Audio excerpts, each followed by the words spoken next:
வணக்கம். தமிழ்நாட்டுல இப்ப பல இடங்கள்ல திடீர்னு பயங்கரமா மழை பெய்யுதே இல்லையா? இது என்ன பருவமழை ஆரம்பிச்சிருச்சா இல்ல வேற ஏதாவதா? வரப்போற அக்டோபர் மாசம் எப்படி இருக்க போகுது?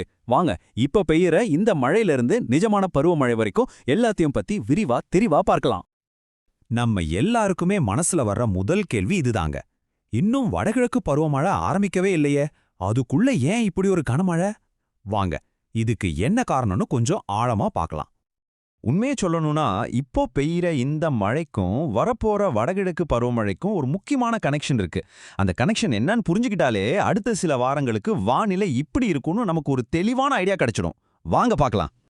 சரி, நாம என்னென்னலாம் பார்க்க போறோம்னு ஒரு சின்ன லிஸ்ட் போட்டுடலாம். முதல்ல இந்த திடீர் மழை ஏன் பெய்யுதுன்னு பார்ப்போம். அப்புறம் நிஜமான பருவமழை எப்போ ஸ்டார்ட் ஆகும், வங்கக்கடல்ல என்னதான் நடந்துட்டு இருக்கு, உங்க ஊருக்கு என்ன மாதிரி மழை வரப்போகுது, கடைசியா வரப்போற வாரங்களை நம்ம எப்படி சமாளிக்க போறோம், இது எல்லாம் பத்தி ஒன்னா விரிவா பார்க்கலாம். முதல்ல பருவமழைக்கு முன்னாடி வர்ற இந்த மழைய பத்தி பார்க்கலாம். இங்க நாம எல்லாருமே ஞாபகம் வச்சுக்க வேண்டிய ஒரு முக்கியமான விஷயம் இருக்கு. அது என்னன்னா, இப்ப பெய்யறது வடகிழக்கு பருவமழை கிடையாது. இது ஜஸ்ட் ஒரு ட்ரெய்லர் மாதிரி தான். அடேங்கப்பா, மழையோட அளவை பார்த்தா ஆச்சரியமா இருக்குங்க. தமிழ்நாடு முழுக்க, குறிப்பா டெல்டா மாவட்டங்கள்லயும் உள் மாவட்டங்கள்லயும் செம்ம மழை. சில இடங்கள்ல 10 இருந்து 15 சென்டிமீட்டர் வரைக்கும் மழை பதிவாயிருக்கு. யோசிச்சு பாருங்க, இது ஒரு தீவிரமான மான்சூன் நாள்ல பெய்யற மழைக்கு சமம். ஆனா நான் மறுபடியும் சொல்றேன், இது இன்னும் அதிகாரப்பூர்வமா பருவமழையை ஆரம்பிக்கல. சரி, இப்போ நாம எல்லாரும் ஆவலா காத்துக்கிட்டு இருக்கிற அந்த மேட்டருக்கு வருவோம். நம்ம வடகிழக்கு பருவமழை அதிகாரப்பூர்வமா எப்போ ஸ்டார்ட் ஆகுது? இந்த தேதிகளெல்லாம் கொஞ்சம் கவனமா நோட் பண்ணிக்கோங்க. வரப்போற வாரங்கள்ல என்னென்ன நடக்க போகுதுன்னு இந்த டைம்லைன்ல தெளிவா இருக்க பாருங்க. அக்டோபர் 18ஆம் தேதி பருவமழை அஃபிஷியலா தொடங்குது. ஆனா அசல் ஆட்டமே அக்டோபர் 20ஆம் தேதிக்கு அப்புறம் தான் ஆரம்பிக்க போகுது.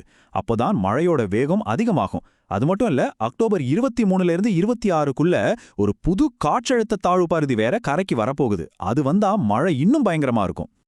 அடுத்து இந்த வருஷ பருவமழையோட போக்கையே மாத்தக்கூடிய ஒரு முக்கியமான விஷயத்தை பத்தி பார்க்க போறோம். அது வேற ஒன்றும் இல்ல, வங்கக்கடல்ல உருவாக போற அந்த புது சிஸ்டம் தான். அதுக்கு முன்னாடி இந்த குறைந்த காற்றழுத்த தாழ்வு பகுதினா என்னன்னு சிம்பிளா பார்த்துடலாம். ரொம்ப டெக்னிக்கலாலாம் போக வேணாம்.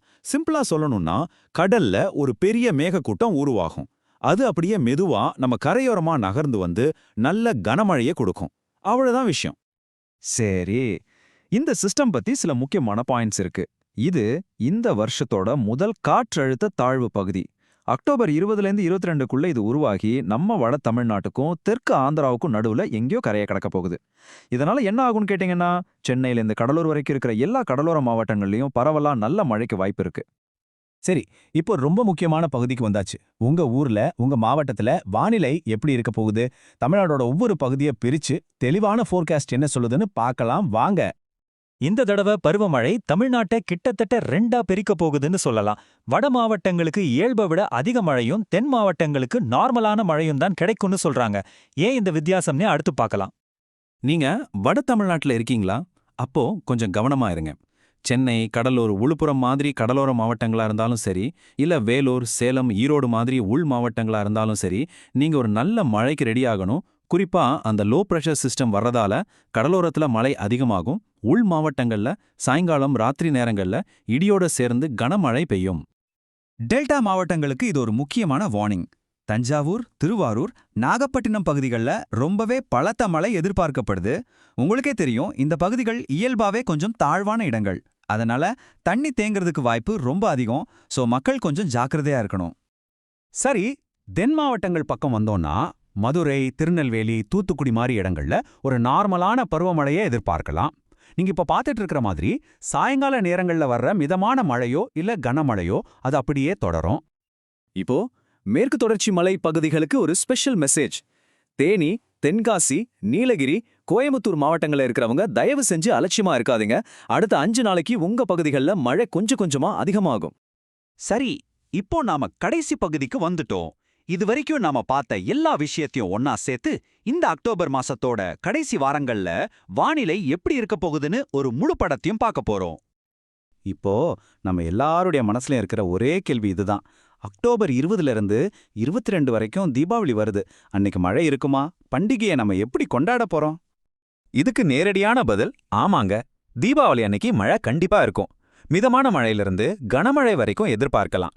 ஆனா எல்லாரும் பயப்படுற மாதிரி ஒரு பெரிய வெள்ளம் வர அளவுக்கெல்லாம் இருக்காது. இன்னும் கரெக்டா சொல்லணும்னா, தீபாவளி சமயத்துல சுமார் 5ல இருந்து 10 சென்டிமீட்டர் வரைக்கும் மழை பெய்யலாம். இது ஓரளவுக்கு சமாளிக்கக்கூடிய மழை தான். நம்ம கொண்டாட்டங்களை கொஞ்சம் டிஸ்டர்ப் பண்ணலாமே தவிர பெரிய பாதிப்பு எதுவும் இருக்காது. ஒரு விஷயத்த நாம மறக்கக்கூடாது. இந்த அக்டோபர் மாசம் மழைங்கிறது ஒரு ஸ்டார்டிங் தான். இந்த பருவமழையோட உண்மையான ஆட்டத்தை நாம நவம்பர் மாசத்துல தான் பார்க்க போறோம். அப்பதான் இன்னும் தீவிரமான மழையெல்லாம் வரும். சரி, இந்த முழு விவரங்களையும் பார்த்த பிறகு நான் உங்ககிட்ட ஒரு கேள்வியோட முடிக்கிறேன். பருவமழை வந்தே தீரும், அது உறுதியாயிடுச்சு. ஆனா அசல் கேள்வி என்னன்னா, வரப்போற மழைய சமாளிக்க நாம, நீங்களும் நானும், நம்ம சமூகமும் எந்த அளவுக்கு தயாரா இருக்கோம்? யோசிக்க வேண்டிய நேரம் அது.